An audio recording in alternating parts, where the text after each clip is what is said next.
انسان کو پیدا کرنے کا بنیادی مقصد تھا اللہ تبارک و تعالیٰ کی عبادت کرنا۔ وما خلقت الجن والانس الا لیعبدون۔ اللہ تبارک و تعالیٰ نے خود قرآن کریم میں ارشاد فرمایا کہ جن و انس کو ہم نے جو پیدا کیا ہے وہ صرف اور صرف اپنی عبادت کے لیے۔ اب یہ مقصد ہے انسان کا بنیادی کہ جس کے لیے انسان کو پیدا کیا گیا، لیکن شیطان کے بہکاوے کی وجہ سے اور ان دنیا کی رنگینیوں کی وجہ سے شیطان نے انسان کو اس سیدھی راہ سے بھٹکا دیا۔ اب بھٹکے ہوئے انسانوں کو سیدھی راہ پر لانے کے لیے اللہ تبارک و تعالی نے مختلف دور میں مختلف مقامات میں اللہ تبارک و تعالی نے انبیاء کرام بھیجے۔ پہلے جو نبی اس دنیا میں تشریف لائے تھے حضرت آدم علیہ السلام، اس کے بعد مختلف مقامات پر مختلف جگہوں میں انبیاء کرام آتے رہے۔ اسی طرح حضرت آدم علیہ السلام کے بعد اور بھی کئی انبیاء گزرے۔ حضرت ابراہیم علیہ السلام، اسماعیل علیہ السلام، حضرت یعقوب علیہ السلام، حضرت یوسف علیہ السلام، جن کا آپ نے احسن القصص، سب قصوں سے بہترین قصہ حضرت یوسف علیہ السلام کا کبھی سنا ہو۔ حضرت یوسف علیہ السلام، پھر حضرت موسیٰ علیہ السلام، حضرت عیسیٰ علیہ السلام، یہ سب نبی اور بھی کئی انبیاء ہیں جن کی کم و بیش تعداد 1,24,000 کی تعداد بتائی جاتی ہے۔ اب یہ انبیاء کرام گزرے۔ جب حضرت عیسیٰ علیہ السلام کی جو نبی پاک علیہ السلام سے پہلے کے ہیں، وہ جب آئے اور ان کے آسمان پر اٹھائے جانے کے بعد کچھ سالوں بعد، کئی سو سال کے بعد، حضرت عیسیٰ علیہ السلام کی جو تعلیمات تھیں وہ بھلا دی گئیں۔ لوگ اس قدر جاہلیت کے اندر آ چکے تھے کہ اس کا آپ اندازہ نہیں کر سکتے۔ صرف ملک عرب کی میں بات نہیں کر رہا، میں بات کر رہا ہوں پورے جہان کی، پورے عالم کی بات کر رہا ہوں۔ چاہے یمن ہو، چاہے ایران ہو، چاہے مصر ہو، پورا عرب ہو، چاہے چین ہو، ہندوستان ہو، کوئی دنیا میں ایسا ملک نہیں تھا کہ جو سیدھی راہ پہ چل رہا ہو۔ بہت سارے مطلب کہ خرافات آ چکے تھے۔ خصوصاً ملک عرب کا میں یہاں پر تذکرہ کرنا چاہوں گا۔ ملک عرب کے کچھ میں آپ کو واقعات و حالات نبی پاک علیہ السلام کی پیدائش سے پہلے بتاؤں کہ ملک عرب جو تھا وہ کس قدر جاہلیت کے دور کے اندر گزر رہا تھا۔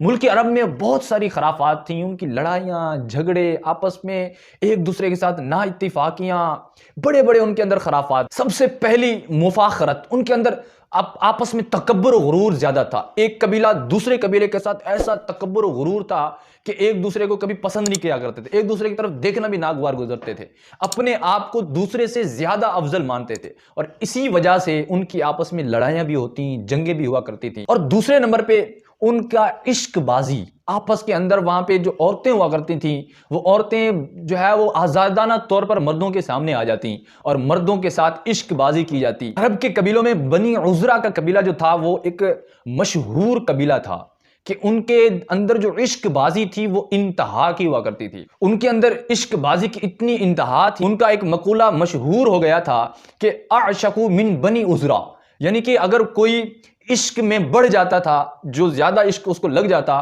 تو کہا جاتا تھا کہ یہ بنی عذرا سے بھی زیادہ عاشق ہے۔ اسی طرح کسی عربی سے کسی نے پوچھا کہ تم کس قبیلے سے تعلق رکھتے ہو؟ اس نے کہا میں اس قبیلے سے تعلق رکھتا ہوں کہ جب وہ عشق کرتے ہیں تو وہ مر جاتے ہیں۔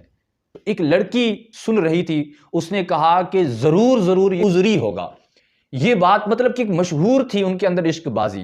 اسی طرح ان کے اندر ایک جو رسم و رواج، فال نکالنا، بدشگونی کرنا، کہ ان کے اندر بدشگونیاں بہت زیادہ پھیل چکی تھی کہ کوے کو بدشگون کرتے تھے، یعنی کہ اگر کوا اپنی آواز نکالتا تو وہ سمجھتے تھے کہ جو ہے اب کوئی جدائی ہونے والی ہے، اب بندہ کوئی سفر پہ جانے والا ہے۔ اسی طرح الو کی آواز کو وہ بڑا ناپسند کیا کرتے تھے کہ اب جب کہیں الو کی آواز آتی تو اب یہ سمجھنے لگ جاتے کہ اب کوئی نہ کوئی مرنے والا ہے۔ مطلب کہ بہت ساری جو خرافات تھیں وہ ملک عرب کے اندر پائی جاتی تھی۔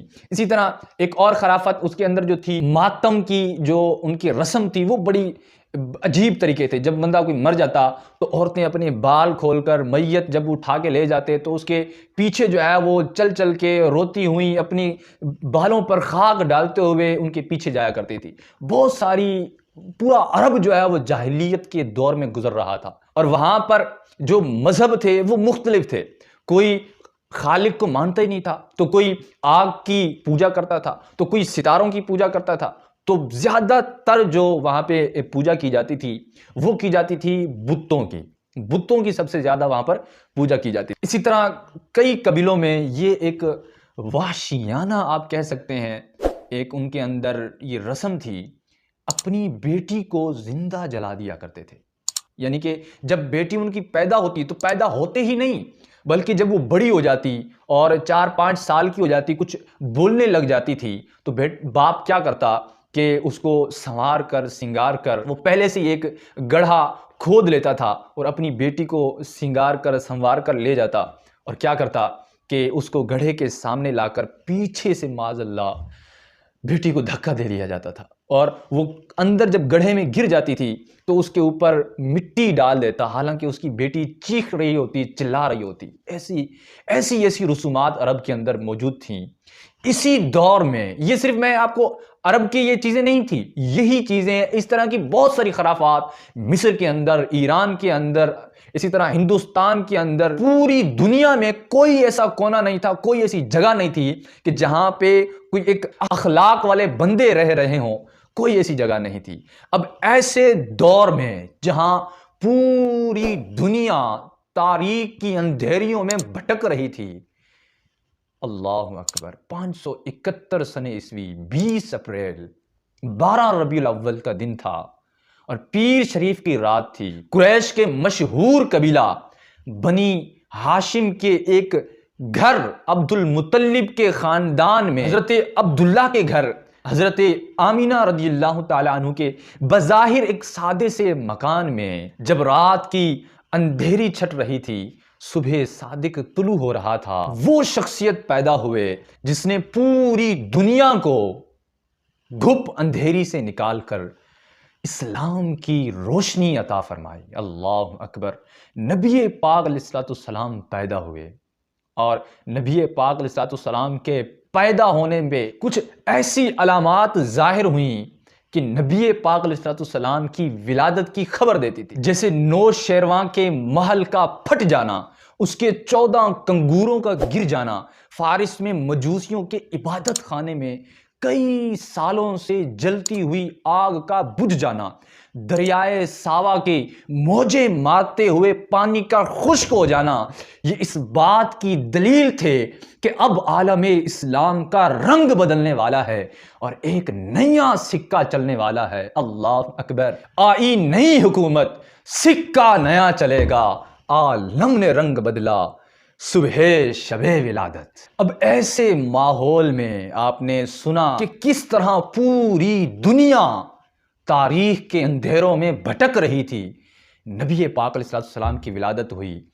اب انشاءاللہ نیکسٹ ایپیسوڈ میں ہم نبی پاک علیہ السلام کی ولادت کے آگے کی کچھ واقعات، آپ کا بچپن، پھر بچپن سے آپ کا پھر لڑکپن، پھر آپ علیہ السلام کی جوانی، پھر دعوت اسلام دینا، پورا انشاءاللہ عز و جل نبی پاک علیہ السلام کی ولادت سے لے کر نبی پاک علیہ السلام کے وصال تک لفظ بہ لفظ انشاءاللہ عز و جل ہم سنیں گے، اور اپنے دل کو آقا علیہ السلام کی محبت سے اور آقا علیہ السلام کی پیاری سیرت سے انشاءاللہ منور فرمائیں گے۔ اللہ تبارک و تعالی ہمیں اپنے پیارے حبیب علیہ السلام کی غلامی میں رہ کر اس دنیا سے رخصت ہونے کی توفیق عطا فرمائے۔ ایمان پر